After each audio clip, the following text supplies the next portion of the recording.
Yo, what's up mga gar? Welcome back again sa ating channel, Pioten's Fishyard. And for today's video mga gar, ay mag-update ulit tayo dito sa ating fishyard. After ilang days no, na puro pasilip-silip lang tayo. So, pakita na ulit natin sa ating mga taga-subaybay no? Yung kung ano na yung nangyari sa ating mga isda. Kaya mapapansin nyo no, yung mga gumagalaw-galaw na dyan. So, napapansin na talaga sila. And kitang-kita na talaga sila. So, ito no yung ating setup. Ayan, meron tayong ganito klaseng tagayan na 4 na piraso, tapos 2 bilog na palanggana, and meron tayong 5 trapan. So, yun lang yung capacity ng ating setup. So, ito hindi na mabuksan ng maayos. Buwabangga na dito sa isa natin. Yun, pasok tayo mga gar.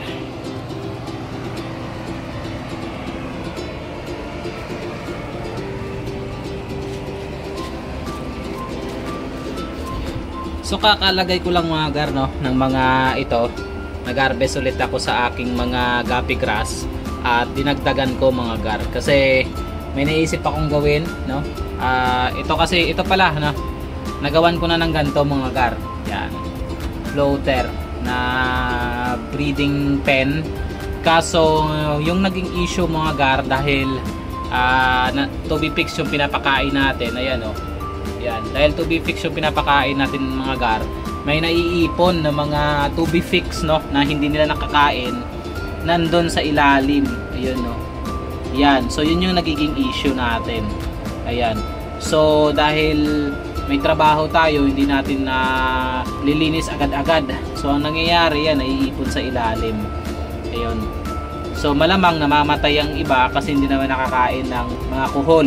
Ayan.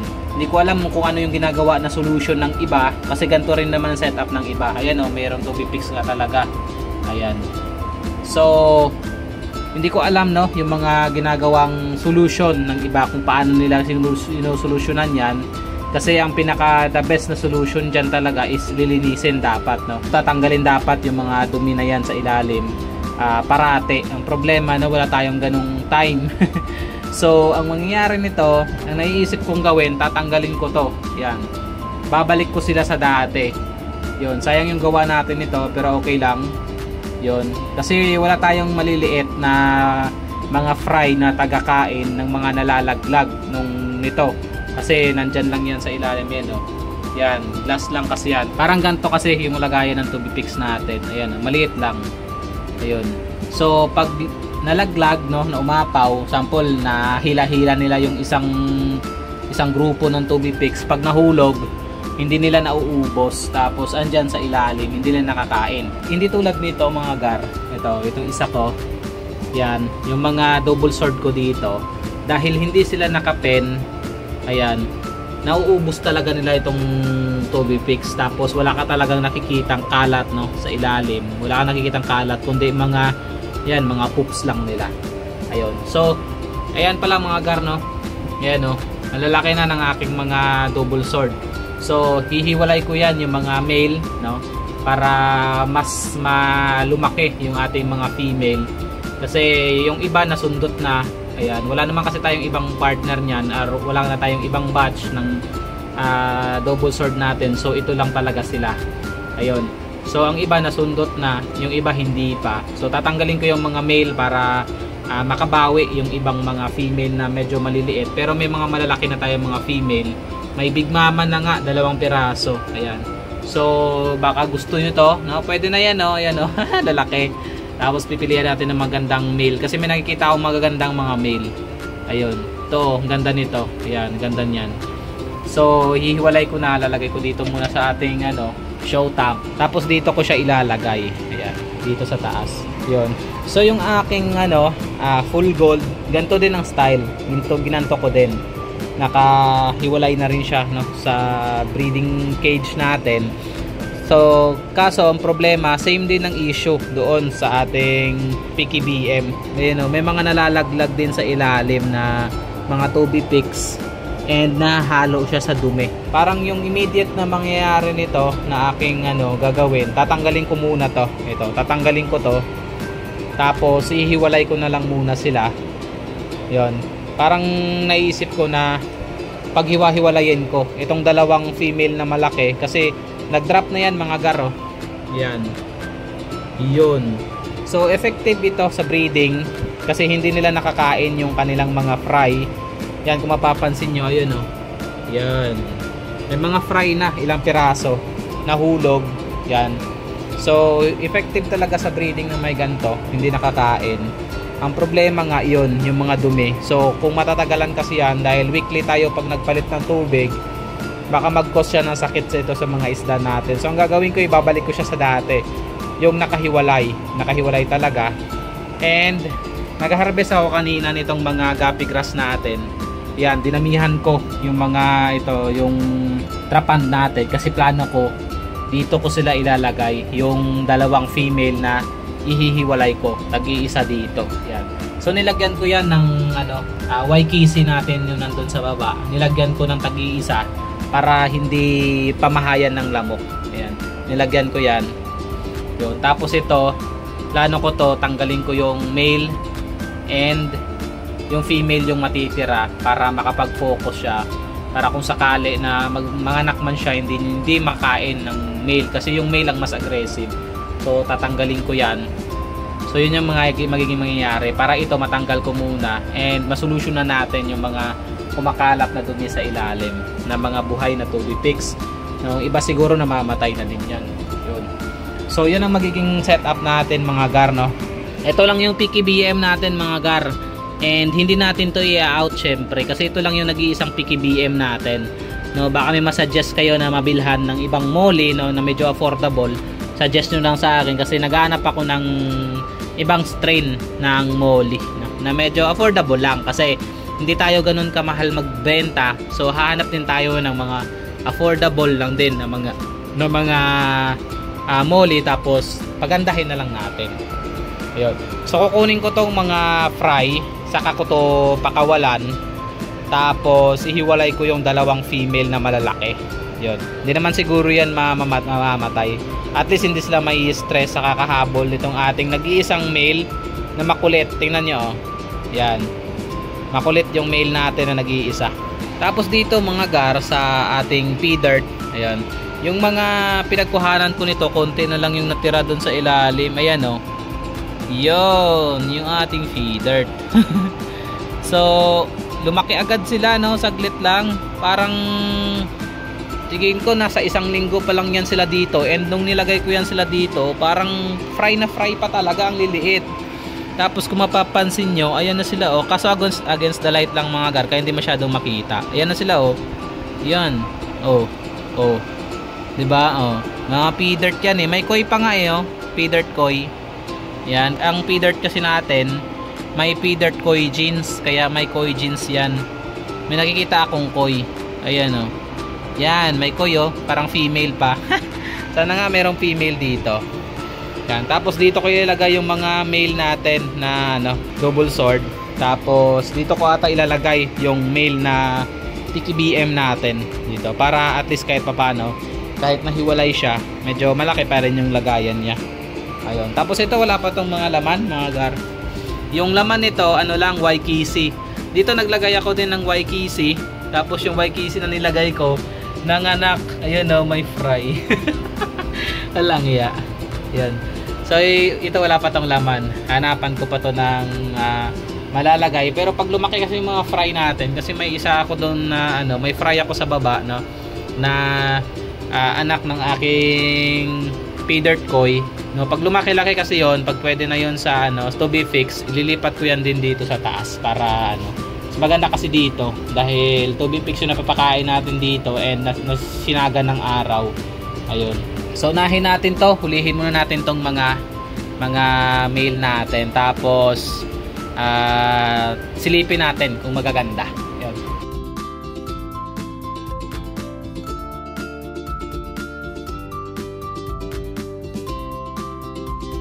So ito na mga gar, binitawan ko kayo na yung cellphone kasi medyo mahirap manghuli, no? Kasi baka pag tumagal, baka mas lalo silang may stress. So tignan natin mga gar kung ano yung itsura nitong ating mga male na double sword.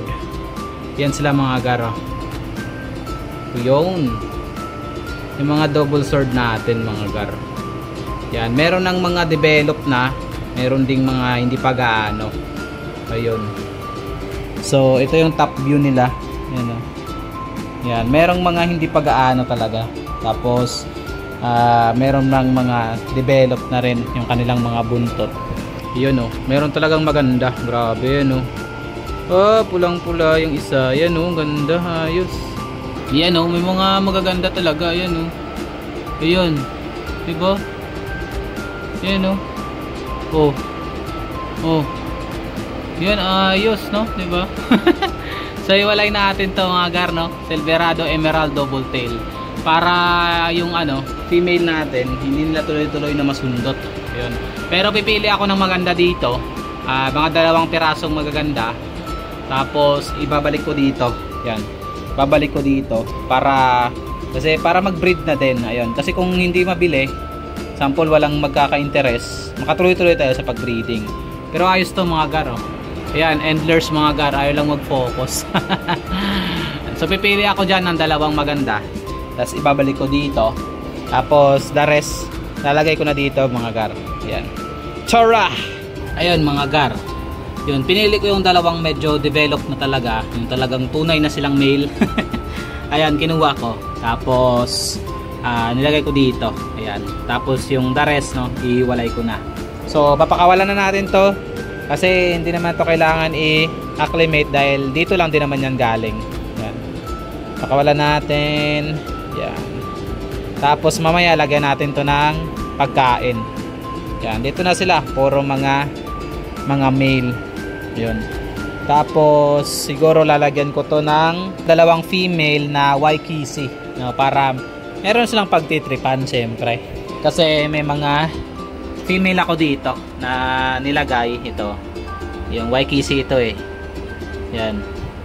Kuhanin ko to tapos ilalagay ko doon.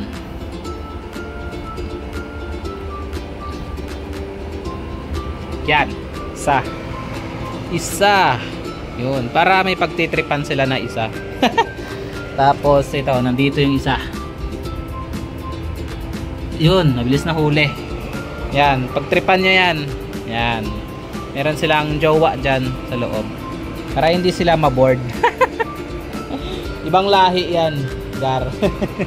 Yan. So next nating hulihin itong mga fry natin dito. Tapos ilagay natin sa baba para mahiwalay na rin natin itong mga to.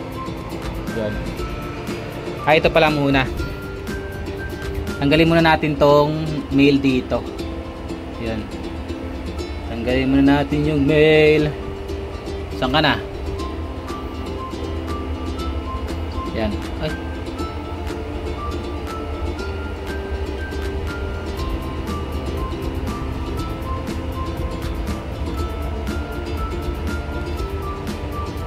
Tanggalin muna natin tong male. Tapos lipat muna natin dito. Yan. Yan. May kasama din naman yan siya dyan, isang gapi. Kaya hindi yan siya maboboard dyan. Okay na yan siya dyan. Yan. Tapos ito, ayusin na natin to. Tanggalin natin yung kanyang foods. Yan o, yung food niya kasi maliit lang eh. Tapos lagay natin dito sa ilalim. Yan. Then tanggalin natin tong mga cornwort. Lagay natin sa labas. Yan. Tapos gantuin na lang natin, no? Para ganyan. Yan. Parami ka dyan, ah. Kasi hindi pa rin siya nanganganak eh. Yan. Ganyan natin. Tapos balik natin itong mga hornwort niya. Ayan. Para makagala siya ng maayos. Para ganyan. Diba? Ito, saka na lang natin to gamitin pag may mga meron na tayong mga fry, no, nitong PKBM na taga simot ng mga nalalaglag sa ilalim. Yun. Ay. Nandiyan to, dito na muna to. Sayang to. Sayang yan, oh. Yan. Taga simot din yan. Binalik eh, no? Yun, dyan ka na muna, gar. Yan. Tapos dagdagan natin to ng hornwort.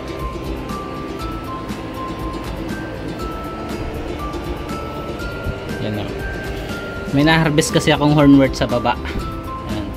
Dagdagan natin siya ng hornwort para sakaling manganak siya, hindi niya makain yung kanyang fry. Kasi fry eater talaga yung mga yan.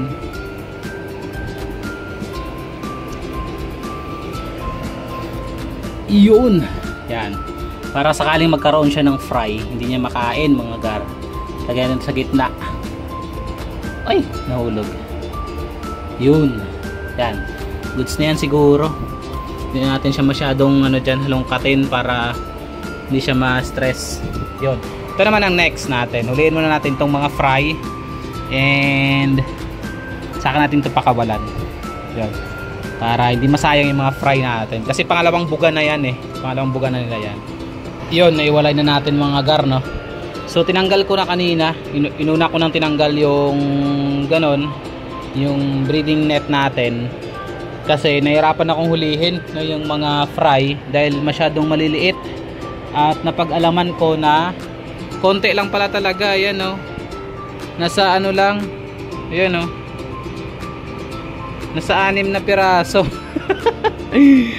Ang damot. 2, 4, 6, 6 nga lang talaga, 6 lang. So lilipat natin yan sa baba para mapakain natin ng maayos. Then tinanggal ko na yung dalawang female na malalaki ang tiyan and iniwan ko yung isa kasi yung isa parang siya yung nag-drop dahil maliit yung kanyang tiyan. Yun. So dyan na muna yan sila, dalawa. Yan, para makain nila yung mga nagkalat na yan sa ilalim. Tapos nilagay ko na dito yung isa, ayan na siya, para makapag-focus siya sa kanyang panganganak kasi ang laki na niyan. Tapos ang laki na talaga ng nilaki nila, no? Nang dinagdag ng kanilang size kasi nung binili ko yan, maliliit lang yan sila. Ngayon sobrang lalaki na.